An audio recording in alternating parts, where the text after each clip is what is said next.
Those of you who know or don't know, I'm Matt Vincent. I was a 2 times Highland Games world champion, and I did all of it out of a garage gym. I won world championships in 2012, 2014, and started the sport in 2008. And built a garage gym pretty quickly once I got back into strength training. After college sports had ended, I'd gotten away from it. And then when I finally decided one day, I went on Craigslist and found $385 for a barbell, some shitty weights, and the scariest squat rack anyone's ever seen. It was all galvanized steel and looked like it had just been chewed together. Like every piece on it was sharp. And but it reignited that thing of whatever it was that I had in college about getting to train and me being able to take control of it. And I know me well enough, right? Like one of these things, and now 40, you know, I'm done fucking lying to me about who I am. And me, I'm fucking lazy. And so if I have a chance to make the excuse about traffic or I'm tired, I just drove all day or any of this shit, I won't fucking go to the gym. I know it. So I have to build in something to beat that fucking guy. I'm not arguing with him anymore. I've tried other tactics and it doesn't fucking work long term. But being able to dial it in to where it's now in there took away any of my ability to lie to myself about this not being something I could do, that I didn't have time, that whatever it was. So at that point, that means I have to either admit I don't fucking give a shit about it or do the work, because you can't have both of those things.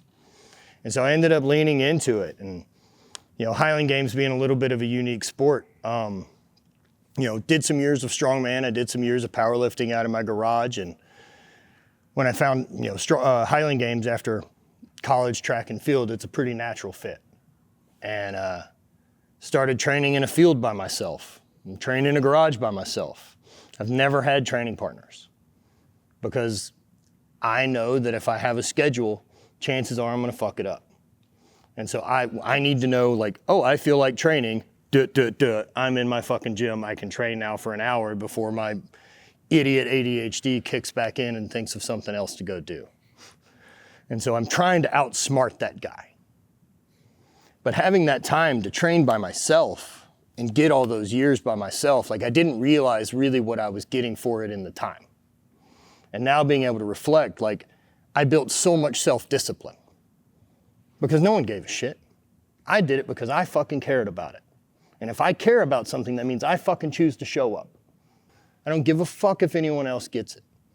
You know, my wife never trained at that point. You know, my friends weren't doing the Highland Games. My friends were out drinking and still doing that sort of thing. And I became obsessed with this thing that no one gives a shit about. It's throwing rocks in a field and it's been around for 700 fucking years. It isn't fixing to be the NFL. It's not gonna make anyone a living. No one's gonna get famous doing it. And I fell in love with it. I loved spending time outside and getting to train. And then at the end of 2016, I got hurt. I had a knee go south on me, just worn out after 2 ACLs and quite went right. And so 8 more of those, and then finally a total knee replacement at 36.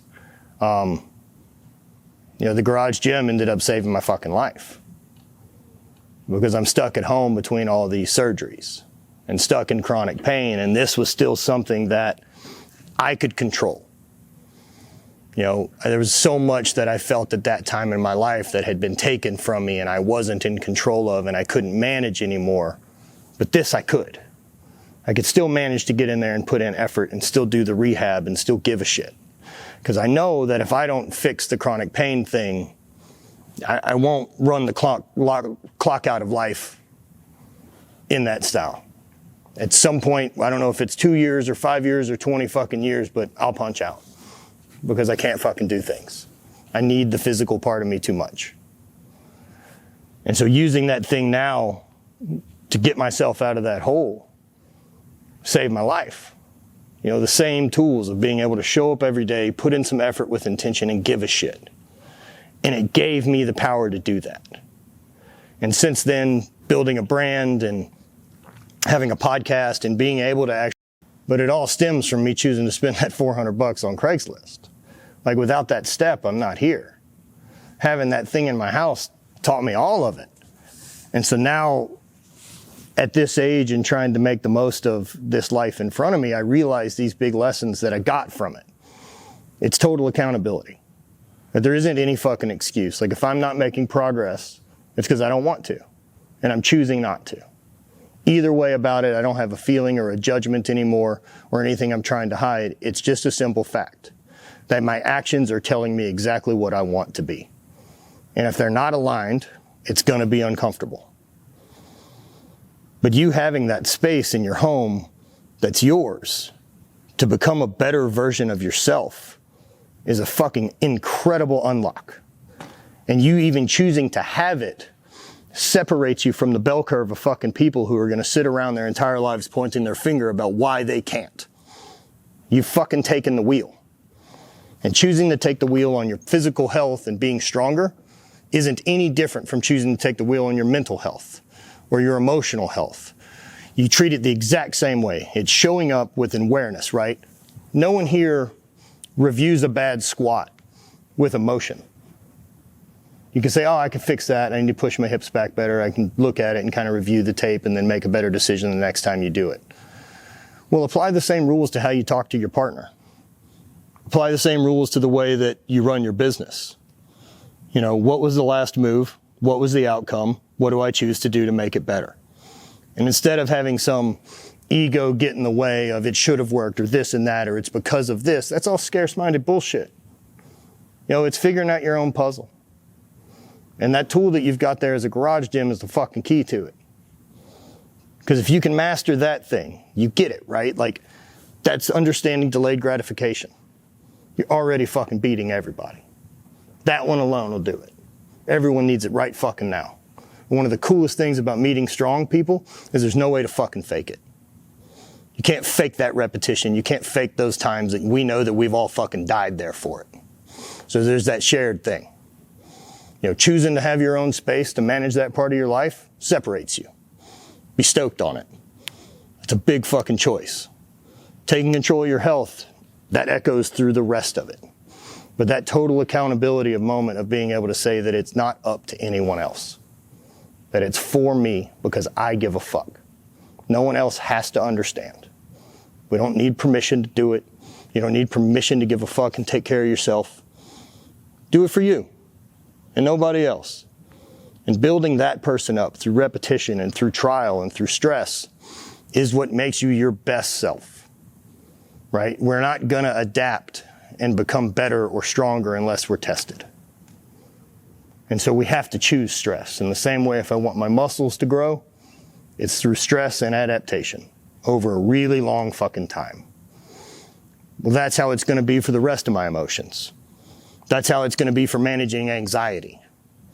That's why I love having the cold plunge in my gym. Because every day I get a chance to get in a thing and spike fucking anxiety and I get to go, we're all right. We're okay. We'll breathe.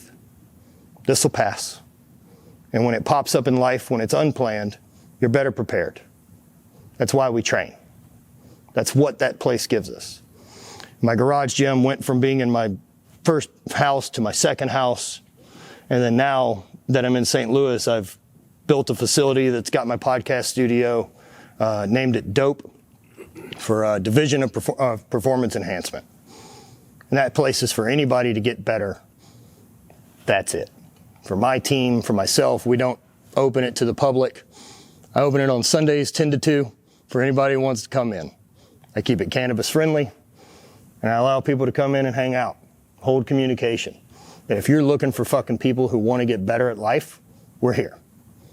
These are the people claiming, I'm not dead yet, I'm gonna make progress. So, if anybody's got questions about anything, let's talk.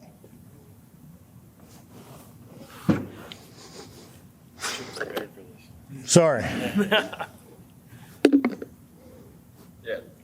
How do you stay in that mind? I mean, you said you won Highland Games twice, world champion.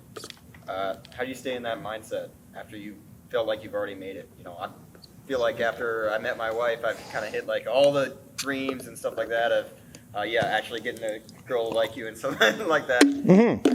Once you feel like you've achieved something, how do you go back to that?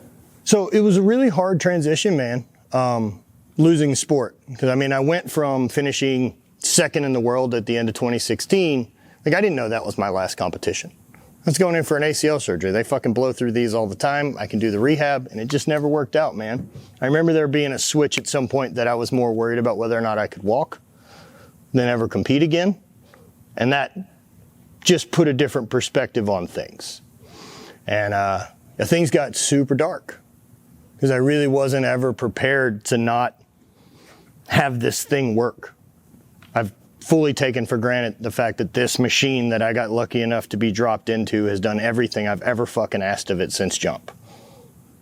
And then when it quit and I couldn't walk more than about 200 yards a day, I was traveling with a cane for a little over a year and a half, and pain stayed about a 3 all the time and then would ramp up to about a 9. And so after I finally get out of pain, kind of sorting through where I feel about stuff, and one of them being like, holy fuck, I can't ever do that thing again. Like, that's the end of my athletic career. That's the peak of this thing, whatever it is. I changed the perspective from the scarcity of what I can't do anymore to focus on what I can. And so looking back at it, right, like, you know how lucky I am that I found a thing that I fucking love, that I poured 10 years of my fucking heart and guts into, and it did nothing but give back? None of that's permanent, man. You don't get that forever. So enjoy the fact that you ever got it. And don't be shitty about it once it decides to go. You know, the same way that whenever I got into throwing when I was 12, and whenever I got into powerlifting or any of these other things, what was my intention of doing that? Was it to always get stronger, or was it to figure out how fucking strong I could absolutely be?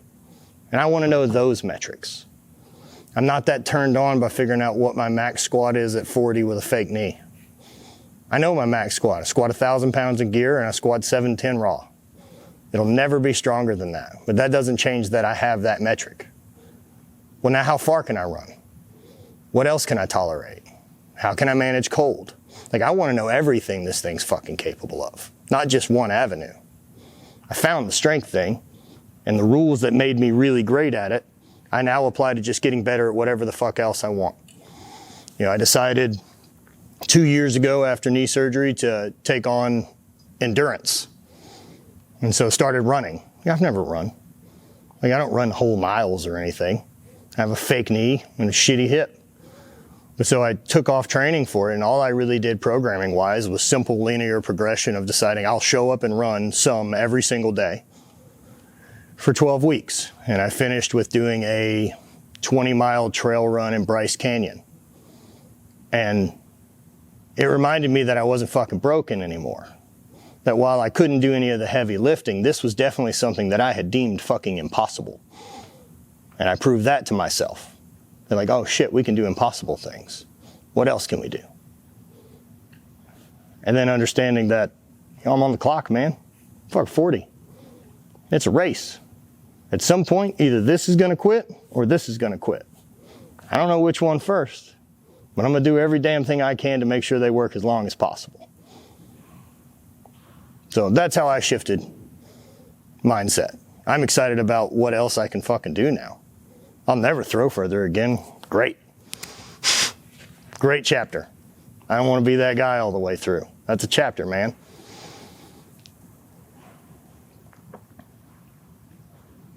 Any ideas for what is next? Next challenge? I've really enjoyed a little bit of boxing. It's been really interesting, especially the fun awareness of realizing how fucking completely incapable you are of defending yourself. I think that's a lovely thing to know instead of pretend that we all think, right? I would way rather actually be the warrior in the garden than a gardener at war. And so, you know, having the capacity for violence is a really fun tool to have and know how to use. You know, choosing not to use it and knowing you have it's great. I think that would be a really fun pursuit.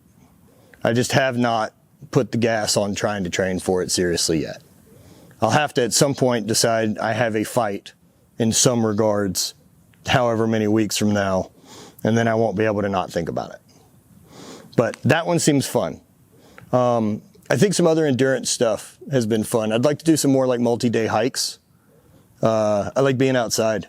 Yeah, I didn't realize all those years training for the Highland Games, right? Like, I think now, like everything that we talk about with like mental health and all this other shit, right? My cell phone really doesn't fucking do much at this point in my life. 2008 to 2013, not nearly what we have now. And so I spent 7 hours a week outside in the sunshine, listening to music, essentially in flow state, right? Like, oh, no shit, mental health was pretty good. Like, funny. So how do I just copy that now? Like, make sure I'm getting about 5 hours outside every week. It fixes a lot of the problems. And so, being able to kind of look back historically, like when were you your happiest? What were you doing? And then try to look at like the base things instead of like, well, it was Highland Games that made me happy. Not necessarily. Especially not if I'm going to be dependent on that. Because then I'm fucking owned by a thing. The endurance thing's fun, man. It's a new challenge. Last year I did a bike ride on the Katy Trail is across Missouri. And so it's like 243 miles because I did it in a day. It's 21 hours, 22 minutes. So we started at midnight, finished at like 9:30 p.m. And it was a super fun puzzle to solve of, well, how do I fuel for that? How do I not cramp? And if I can fuel for it and if I can not cramp, will this try to give up first? I just wanted to see. And it didn't. So, all right. We're good for that amount of time. I don't know that I'm that turned on to try to find what 24 hours looks like. Feel pretty good there. If it's going to take me longer than that to do, I probably am not going to make it.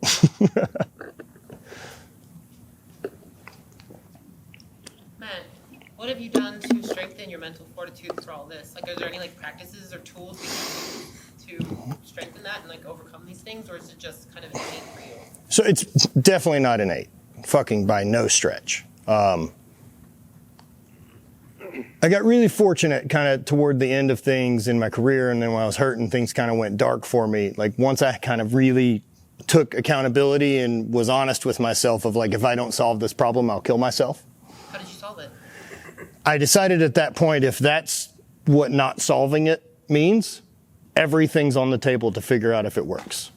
Like fuck any regard for what I've heard isn't right, safe, whatever. I'm running the experiment. I'll fucking make a choice. And so first thing that I really tried was switch to smoking quite a bit of cannabis instead of opiates. Between 9 knee surgeries over 3 years, I essentially wouldn't have ever come off of them. I know the outcome of that, right?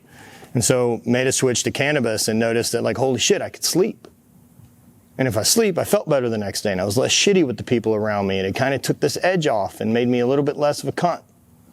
And so I was like, oh, that's fascinating, but I still remember feeling that there's an amount of this that's going to fucking ruin my life.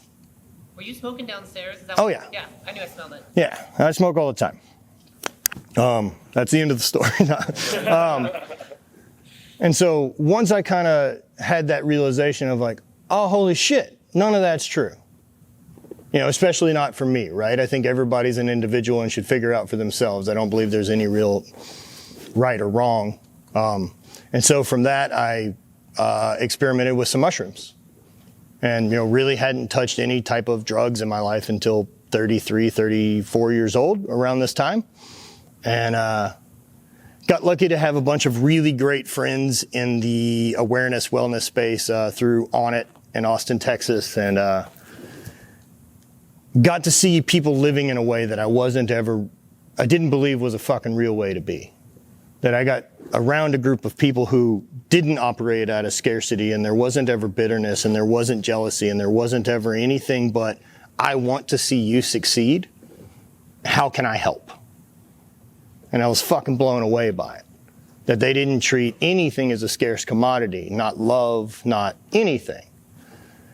And I was like, oh, well, that's fucking fascinating, especially because it was working. And so if there's something they're doing that had opened up the ability to feel that way, let me know. And so tried mushrooms and had probably the first time in a 3-year period that I was at a 0 on the pain scale. And I felt nothing but absolute gratitude and love for everyone that was around me. took them in a great place at my house, surrounded by some friends. And that was a really big door opening to like, okay, so all of the information I know about this is fucking bullshit. Fascinating. So the only thing I can take from that then is, then I need to know. I'll figure it out myself. From there, I've used mushrooms pretty consistently. I'll dive into kind of a big dose occasionally, like maybe quarterly, to kind of just check in on things and see where things are and process the last couple months and do as need be and move on to the next thing. Went and experienced with ayahuasca in January of 2020. And that was a fascinating experience, man. Not the most intense psychedelic experience I've ever had, but it put away and filed like very neatly the thoughts I had about losing my sport. Like that's the moment like where I'm talking about switching to gratitude for the fact that I ever got to do that thing. It clicked there and it's never ever felt different. Like I've never had to convince myself that I missed this thing. I'm just only stoked that I ever got to do it. And then putting away some really big fuck ups I had in my previous marriage, things I'd really missed because I was too self-involved with being fucking hurt and everything. And then I had this weird conversation with my knee and hip. And it was basically like, this was, a couple years after my knee replacement. I was pretty frustrated at a time that I couldn't quite train the way I like to train, as if I'm fucking owed that. And so that moment in ceremony, my knee and hip kind of addressed me and, it was like, hey, can we talk? And I'm like, oh, all right. And it's like, everything going well for in your life is based on work we've done. And I'm like, sure, with competing and winning and doing all this and whatever it's become. And I'm like, so how come when it comes to us, like we've died on our shield already for this cause. So how come when it comes to us, you travel around and you learn all this shit, but the only tool you got for me is a fucking hammer? I was like, oh, you're right. How about some respect, is what it said. And since then, I switched over to doing things that make my body feel better. And any of that crazy want or ego or bullshit that comes with like, oh, I need to be strong, I need to push myself when it fucks me up, it's gone. As I spoke to you earlier, I feel as though this shift you've had in your mindset has come across on social media and you've added so much value. Thank you. Yeah, as I mentioned, when I saw you downstairs, that I could tell, and I was just curious what that. Yeah, it was definitely a big process of it. And that's a lot of what unlocked, just the realization that the same rules apply to get good at everything. The strength training thing is such a simple way, right? That like you can't fucking buy your way into it. There's no hierarchy of it. Like, sure, maybe I can't be a world champion, right? There's some genetics and some other shit that goes on with that. Finding your sport or whatever it is. Like there's no hard work and coaching I can hire that help me play in the NBA. It ain't fucking happening. But I could always get better. And I can always make progress. And I can always do that because that's controlled by the effort I choose.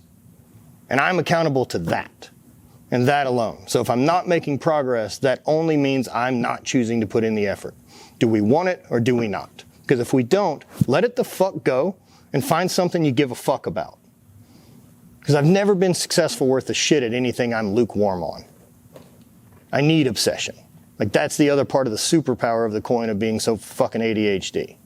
Is when I find the stuff I love, it's on.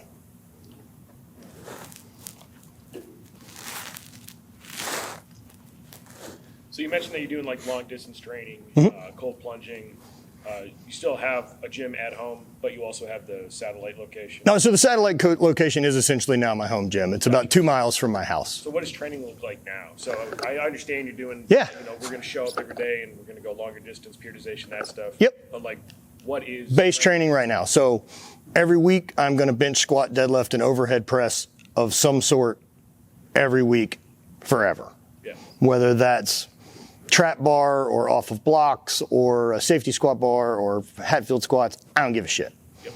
I'm currently looking for about RPE 5 to 7. Yep. And then the overall volume I want to be about an 8. I also do an hour of cardio in the morning, followed by 100 push-ups, 100 squats, and then usually journal, hot and cold. And then train major lift.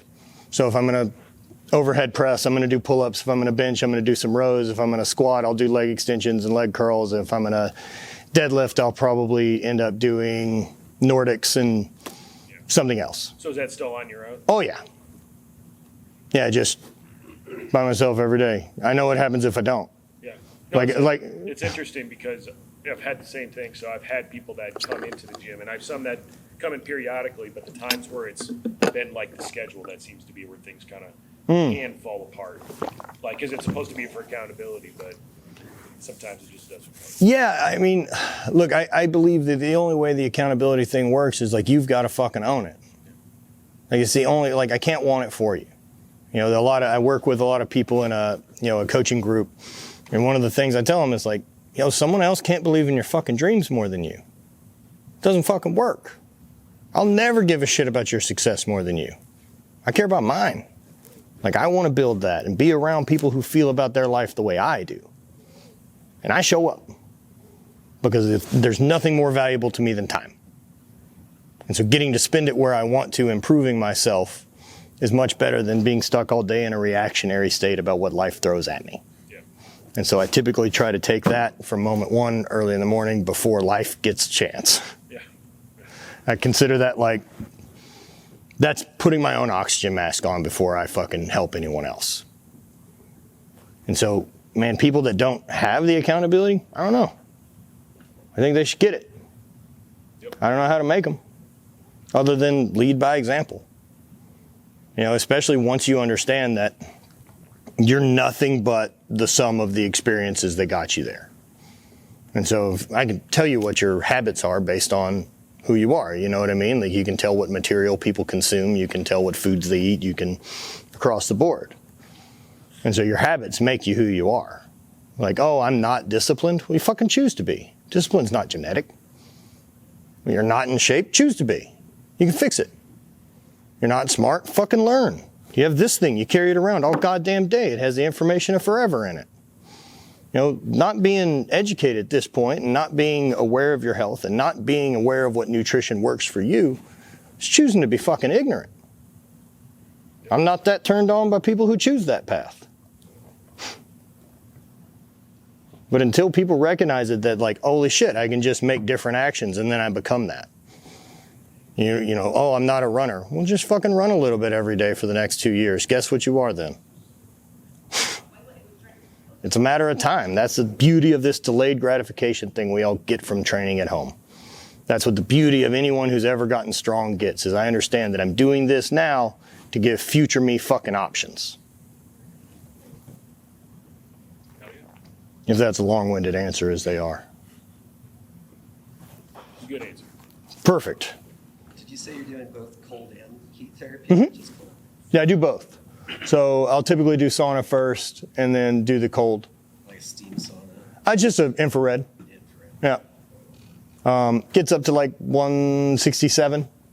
And so I found it a really I love all the Huberman Lab shit about science, but I'm a fucking ding-dong who threw rocks in a field. And so I love all that part, and that's a great side effect that I don't have to really do anything about to get. But the part that I've really come to really like about the sauna is this other moment during the day that I get to tap a threshold of my brain trying to say, my body is trying to say, we are fucking in trouble. Get us the fuck out of here. And I get to listen or not. I get to say, that's not a real problem. I know we're okay. And then, listen, when's the first time that thing pops up, and then it fades away again, and then it pops up again. So it's interesting learning that about yourself and building the awareness. And so I look at the sauna as a way to train that the same way I train my arms.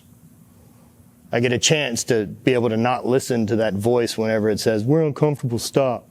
Like, okay. I don't know if you've seen 14 Peaks. A great documentary. One of the greatest lines from it is like, when most people think they're fucked, they're only about 40% fucked. And I think I get to use the sauna to help with that. Most of the time now, once I reach that point of I can find myself looking for excuses to get out. Of like, oh, I need to answer emails or fucking there's some reason I shouldn't be in there anymore, which is horseshit. And so at that point, I'll usually switch my phone over to a timer and I stand up and shadow box for the next 10 minutes. Just as a fuck you to that flag. We don't have to listen. You know, and same thing goes for being uncomfortable with conversations or being able to look into my own bullshit. Like, you know, if I don't have an awareness of it, I can't fix it. Gym's been great for all of it. You know, that's my Zen garden. That's the place I get to build my own fucking universe in. My gym's weird. It's all fucking neon lights, and I have a smoke machine and a disco ball. I have a little lounge and a bunch of bean bags. We use it for all types of shit. We host retreats. We've thrown parties. We do breathwork classes out of it. Anything that makes people better, man, I'm into it. Is there any equipment you would say is on your wish list still? No. Because like I know your tastes are always kind of ebbing and flowing. So do you just... If I was really still chasing performance as like a max goal, I'm sure there would be some other stuff I'd be looking for. But since that's not really the big push, there's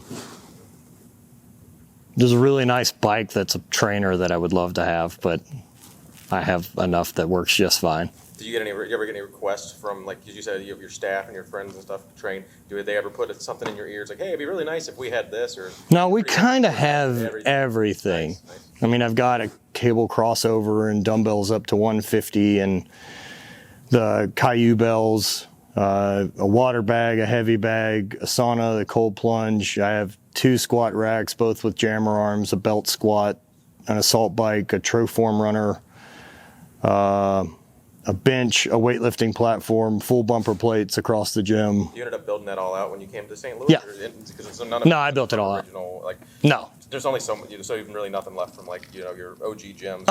Yeah. So like one of my squat racks is still the one from my original garage. In the Louis, or in the, Yeah, in the Louisiana gym. Yeah, the first really nice squat rack I got from Sorenex. watched a lot of videos in that gym. Yeah. I just want to make a comment. Like, one of my favorite things I ever heard you say, I'm pretty sure it was on the Mark Bell podcast like a decade ago, where it was essentially, to paraphrase, like, how do you get good at squatting? Fucking squat heavy for 10 years. Something to that extent. Squat moderately heavy once a week for the next 10 fucking years. It'll work. Yeah, once a week. That was Can't even fuck it up. You'll get stronger. Now, if you want to throw in a factor of what's the fastest way to get stronger, then we have different things to figure out. But stronger, I mean, you can always get stronger, right? Like it's what the whole strength training thing, man. It's you're creating adaptation to stress. Your body gets stronger so that it can deal with next time. We're all lucky enough to live in a time that we have to do fake work. You know how fucking crazy that is? And like what abundance of life that is to be in? That I have to do fake work. Otherwise this thing will fall apart. Like it's been like 2 generations of people who've even ever had that fucking opportunity. Like everyone else has had to work for their entire existence for about 300,000 fucking years. We're real new at this. And so deciding that how important the physical thing is, those of you all get it. Don't lose it. Like that thing's a fucking key, man. The mental and health thing are not separate. Mental and physical health are not separate. They're under the same thing. Why would the body and mind not communicate? Why wouldn't, getting the correct chemicals from strength training? Why wouldn't being able to manage cortisol levels? Why wouldn't being able to manage dopamine with using the cold or the sauna? Why wouldn't all of that help me be my best and feel my best? Why wouldn't me being healthy, taking care of my body, not have me more confident and self-aware? Why wouldn't it build all those things? Because I'm confident, because I know I show up when I say I do. Like I know that I can put in work for a really long fucking time. So that gives me more opportunity to say yes when hard things come across my plate, because I can show up. I can do that work. We've done it a long time. I know it'll suck for a while. That's all right. That's why they're asking me, because it's hard. Like choosing to do hard shit is fucking critical. I don't know how long I'm supposed to do this, but if anyone else would keep chatting, I'm happy to do this. How did you meet Jason Ellis? How did I meet Jason Ellis? Man, I've made a really weird group of friends, by the way. it's probably the coolest thing of getting to do everything I've done is by far the relationships and people I've got to meet. So Ellis, I met through Tate Fletcher. So Tate Fletcher is one of the owners of Caveman Coffee. My wife and I have invested in them a while back, and Tate and I had been homies for a while. He had sponsored me for a little bit whenever I was competing. And I was on a trip to LA and ran into Tate, and so we went to a comedy show. This is years and years ago. That was a weird night. But went to this comedy show after recording a podcast at the bottom of the Comedy Cellar, which was also a cool experience. He ended up on the phone talking to Jason and was like, oh man, he said, my buddy Matt's in town, you should have him on the show. And he's like, great, tell him to come in Tuesday. I had a flight booked for Sunday and I changed it because I don't miss opportunities, man. So I went on the show and hit it off and then have stayed in touch. I'm really good at that part of relationships, of staying in touch with people and holding contact, and I also don't get offended when it's not even. Right, because yeah, everyone's busy. And so I can maintain it because I know how I feel being around that person. And so I'll make sure that I get to want to be around that person. You know, I don't get offended by them not calling me. It's not personal. They got kids, they're fucking busy. You know, that goes for anybody. But yeah, met Jason, we hit it off, and have been kind of homies since. It's really surreal. I listened to his radio show for like 10 fucking years while I was doing outside sales. Yeah, I used to listen to him like every day on Spotify, or not Spotify. On XM, yeah. Yeah, that's when I got into it too, back when he's doing like Dude Is a Gay and all the other great bits on his show. And yeah, I think Jason's a fascinating human. He's one of the fucking weirdest dudes I've ever met. And that says so much. But man, he's real heart of gold. Yeah, that's how I met Jason. Is there a story behind the transition from hate to... Not dead yet? Yeah. So, you know, as hate had continued, right? Like, it's still there. Like, that's still feeling about, like, that's how I get everything done. It's because I don't tolerate my bullshit. Like, I fucking hate that little voice of weakness that says we're not going to do this, or I'm tired, or let's sleep in, or fucking whatever it is. So fuck that voice, right? But now with Not Dead Yet, like, that's why. Like, how I do stuff is still the hate. Like, why I'm doing stuff is because I'm not dead yet. Like, I'm very aware I'm on the clock. Like, the way I kind of measure things, if no one's familiar, is I have a jar of marbles I keep on my desk, and started with 1,612 of them. And the reference to that number is my father passed away the day before I turned 31, and he was 62. And I got hit in the face with it really blatantly in 2014 that you're halfway through your life. And at that time, working a corporate job, doing a regular thing, and really had a moment of like, yo, what the fuck are we doing if that's real? Because I can't say it isn't. You know, I can try to stack the cards in my favor a little bit, but I know the men in the previous generation of my family are all fucking dead at 70. So I use that number. That's, you know, 31 more years of life times 52 weeks, 1,612. And so every Monday for me, I pluck a marble out of my jar and I take a minute to reflect on it. How did I spend it? What did I do with it? You know, did I spend it doing a bunch of things that I feel fucking obligated to go do? Places I don't really want to be, and I'm never quite present, so I'm halfway fucking everywhere, around people I don't really want to deal with anymore? Or did I spend it doing the things I'm passionate about, the things that I love, around people I give a fuck about, people that make me better, you know, people that I get to bring value to?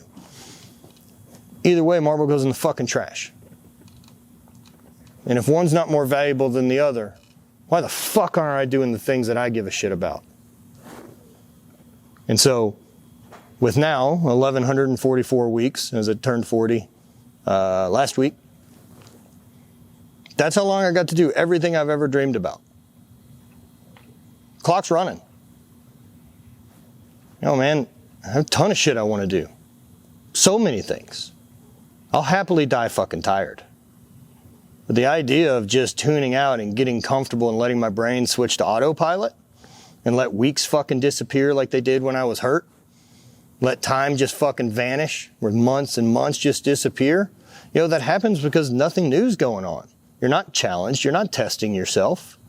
Your brain's fucking off, and why wouldn't it be? It knows the story. You don't have to listen. It doesn't have to pay attention. It doesn't have to solve any problems. But when you travel or do something like a new experience that really challenges you, man, fucking time stretches. Think about sitting in the cold tub. What's 3 minutes? What's this hour felt like versus if we were all trying to hang out in fucking 40-degree water for this? You know what I mean? That'd be the longest goddamn 40 minutes of your life. And so the more that I'm present and the more that I'm in it and the more that I'm really aware, time expands. And that's the only way I've ever figured out how to get more of it. But I know that if I fall into routine and fall into comfort, it just goes. And nothing scares me more than the idea of like waking up at fucking 70 and saying, what happened? What happened? Where'd it go? Wasn't it supposed to be this? It ain't. I fucking get hit by a bus on the way home tonight. Ain't no way I'm trying to fucking live out someone else's dreams.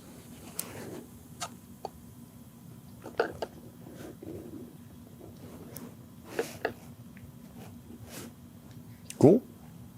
Very. Yeah, so that's kind of what transition to not dead yet, is I'm stoked about those years in front of me.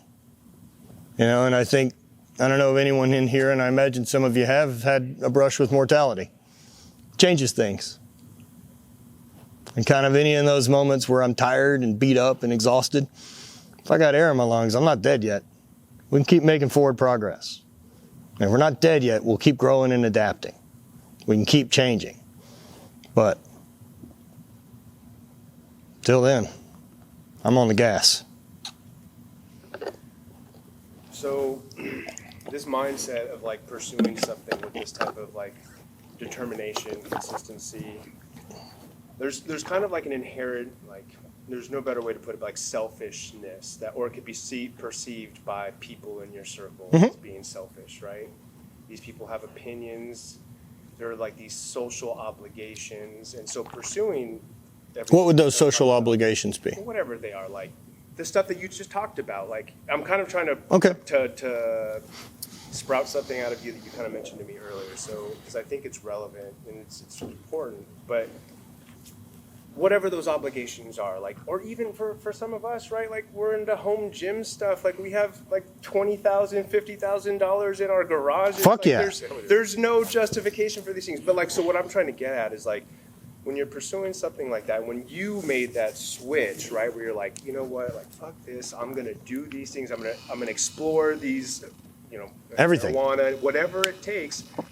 There's opinions, and so like I just wanted you to kind of like dive into like what did you do to like navigate that, like what mindset did you for me, like the total accountability part that really stemmed out of the discipline of learning how to train and give a fuck because no one else does, right?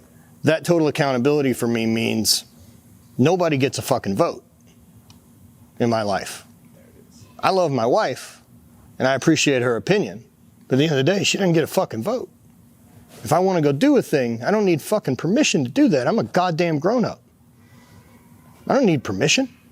I can do anything I fucking want as long as it doesn't get in the way of someone else's pursuit of their thing. I can't ever fucking cross someone else's path and fuck up their thing and pretend mine's more valuable.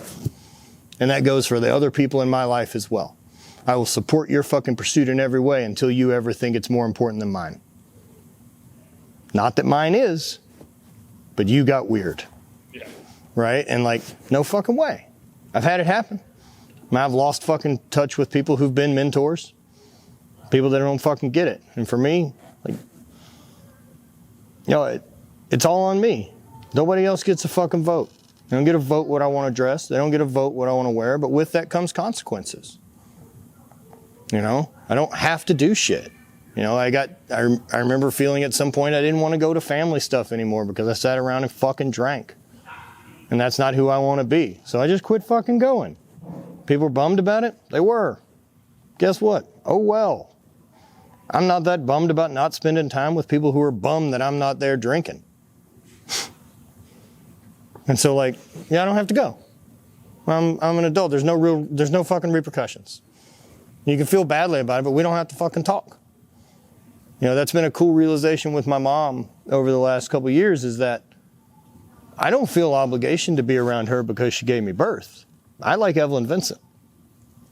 I like being around Evelyn Vincent, the person. I'm not there because I have to be. And the total accountability means everything's my choice. And so if I am somewhere and I'm fucking off and I'm not present and I'm having a pity party about being there, remember, you chose to be here, motherfucker.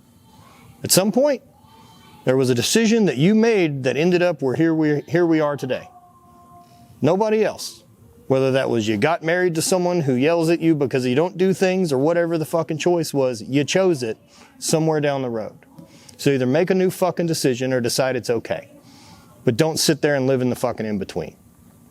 I look at everything in my life as it's either a fuck yes at this point or it's a no. I don't want to do things halfway. So, Nick, cover it. It's the you can have an opinion, but you don't get a vote. Yeah. That just really resonated with me, so I was hoping to get you to get that out. Yeah. So good. Yeah, that's it. Yeah, go vote, man. I mean, and that's including everything. That's including use of cannabis or exploration of anything else. Appreciate your opinion, but you don't get a vote. You know, in the same way that rule applies both ways. You know, for my chick, I don't get a vote. No fucking way. You know, she's awesome. She was awesome way before I fucking showed up. Was doing great. She was fine for 33 fucking years of her life before I got there. I ain't trying to fuck anything up. I just want to watch the show, man. I appreciate the same respect. You know, if she wants to do stuff, I don't have an opinion. Let it rip, man. I got you. Until you ask, I'll hold space and support. I ask the same. If you didn't have your, oh, sorry. No, go ahead. If you didn't have your knee injury, do you think you would have evolved into the person you're happy with being today? Like, was that like There's no way. pivot, like point was definitely the knee, right? Yeah, I don't know who I am, right? Like, but I'm not this. Yep. I know that much. You know, and even, you know, more, right? Like, you know, big events that really shifted my life. You know, both, you know, my father passing from pancreatic cancer and kind of seeing that whole, you know, just from nothing to 11 months being dead and realizing like, oh, it just goes like that. At some point, I don't get a vote. It'll just fucking go. But as long as I get votes, I'm taking them. I ain't handing the wheel over to anybody else. And so between that moment and then getting hurt and like dealing with my own mortality and realizing that, oh, this thing will stop working again.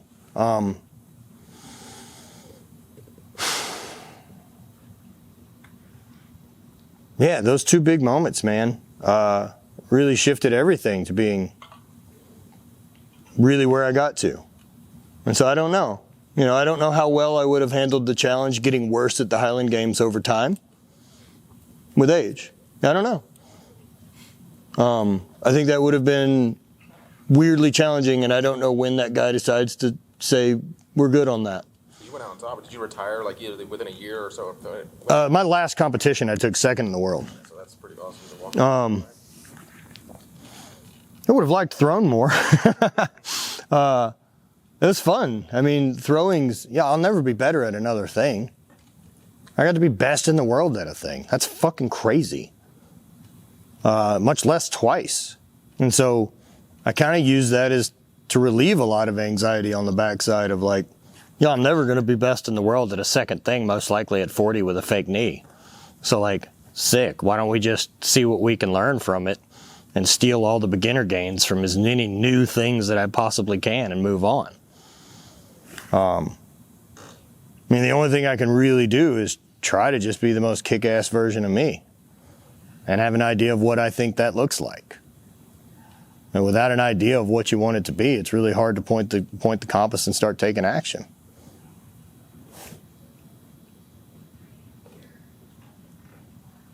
So you... Oh yeah, I was gonna ask, do you think you've grown? It seems like you've accepted something, and I've been working on this myself, allowing myself to be a little more vulnerable and open to discussion Of course. failures and Well, I mean, anything that you're going to hide, right? Like that vulnerability is some type of an insecurity. And so, that's the way. Like that's the fucking thing that you got to unroot to get unlocked. And until you can at least admit it and look at it without some bullshit judgment around it as just this is a thorn that's stuck on us that needs to fucking go. Not defend it and not try to hide away from it. Figure out how to correct it. Sort it out. I mean, look, now that I've lost, 100 pounds, I'm not the most stoked that I've got some saggy skin, but fucking gives a shit. I've lost 100 fucking pounds. I prove people can change. I can manage reality by choosing my perspective. And that's one that I get to stay in control of.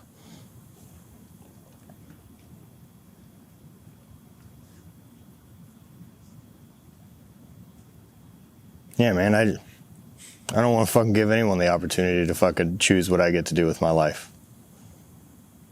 But all this shit started because I fucking ordered a shitty barbell. And then some reason started talking to a camera. There's no fucking rules to this life thing, man. You can do whatever you goddamn want. But there's no reason if what you're passionate about is turning your home gym into a business, there is no reason you can't make that fucking go. It is a problem to solve, just like getting stronger. When you plateau, you figure out another thing to try to throw a variable in the wrench. Make progress again. You plateau, do the same. Look back at the notes. Keep being data driven. Keep making decisions and stop taking shit personal and thinking that it's an attack. Anyone else? Cool. I'm Matt Vincent. My brand is Not Dead Yet. I run a mentorship and coaching group, Not Dead Yet Life. And we host a few retreats in St. Louis. We do some stuff with breath work. We run an open gym at my spot in St. Louis 10 to 2 on Sundays. If anyone's ever around, want to come get in the sauna, sit in the cold plunge, talk, smoke a joint, we're there. Hell yeah. Thanks, Matt. thank you. Oh. You're not going to wait for that. Yeah, I can't get away for that yet. I'll see you in 2 years.